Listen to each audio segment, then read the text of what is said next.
Messieurs le secrétaire général,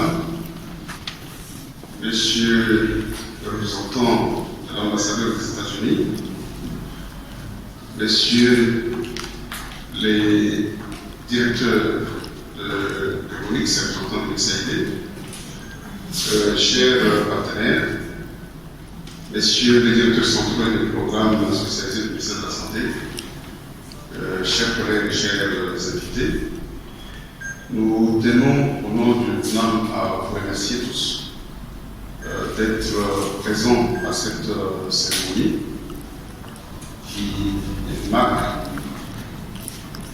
le début de la poursuite des appuis que le ministère de la Santé à travers le CNAM reçoit de ses partenaires, en l'occurrence l'USAID. Au nom du CNAM, je tiens à remercier le secrétaire général pour le soutien sans faille et continu des actions que le CNAM a conçues et développées pour la reconstruction de notre chaîne d'approvisionnement. Les remerciements vont surtout à l'USAID, qui a été et qui reste un partenaire sans lequel les résultats que nous constatons aujourd'hui dans la chaîne d'approvisionnement ne seraient pas possibles. Nos remerciements vont également à tous les partenaires. Je citerai entre autres le Fonds mondial, l'Union européenne, l'UNFPA, la Banque mondiale, l'ENABEL, ainsi que les partenaires techniques qui nous appuient régulièrement, Sanru, Update, Unix, IMA, Village Rich et j'en passe. C'est une joie immense pour nous de voir ce chantier que nous avons démarré il y a 10 ans, puisque nous sommes en 2023.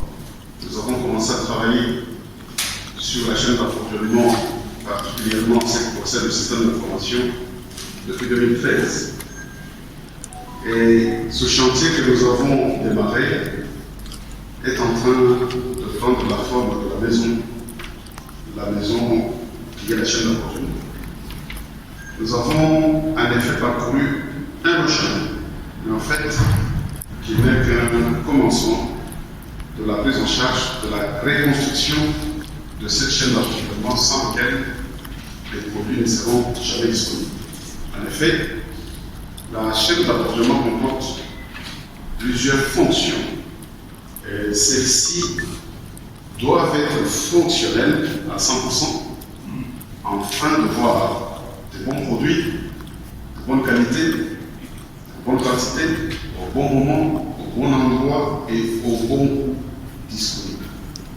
Pour y arriver, nous avons besoin de reconstruire la sélection de médicaments qui, à notre avis, n'est pas tout à fait effective, encore effective dans le pays, l'estimation des besoins et la planification, pour lequel nous avons déjà fait des avancées significatives, la planification des achats qui est à reconstruire, les achats qui sont à reconstruire, le dédouanement qui est à construire, le stockage qui est à construire, la gestion de stock pour lequel nous travaillons et nous ne sommes pas encore arrivés à mettre en place un système tout à fait efficace.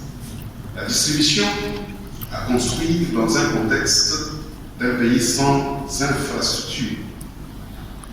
L'utilisation rationnelle qui semble s'impliquer au bout de la chaîne, mais pour lequel l'organisation n'est pas encore mise.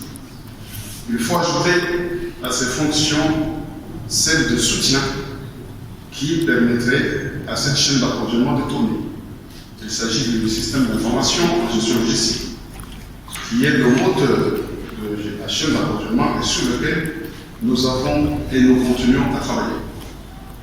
La tarification des médicaments, les ressources humaines pour lesquelles nous avons actuellement une évaluation en cours et que nous espérons présenter des résultats nécessaires, le financement qui reste la pierre angulaire, parce que sans financement, on n'a pas de médicaments. S'il n'y a pas de médicaments, on n'a pas de programme. S'il n'y a pas de programme, il n'y a pas de soins.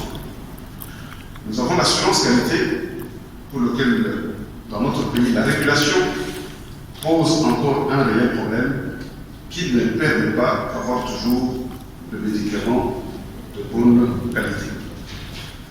Dans le cadre du renforcement de la fonction cible, le pays a besoin de beaucoup de choses. Des ordinateurs, de tablettes, de connexion Internet, de la formation du personnel, de la supervision informatique et j'en passe.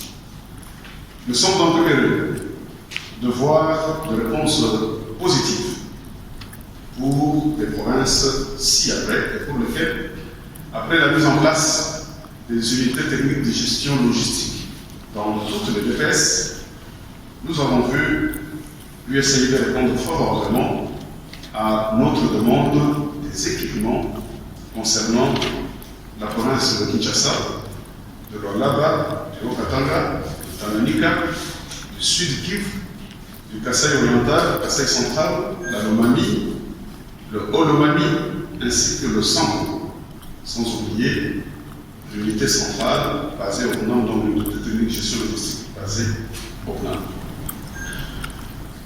Cela est déjà énorme, mais cela n'est pas encore assez, parce que nous devons construire chacune de ces fonctions afin d'espérer atteindre les résultats escomptés. Nous faisons donc le plaidoyer pour que cet appui à la reconstruction et le développement de la chaîne d'approvisionnement puisse se poursuivre et surtout augmenter pour atteindre les objectifs de la couverture santé universelle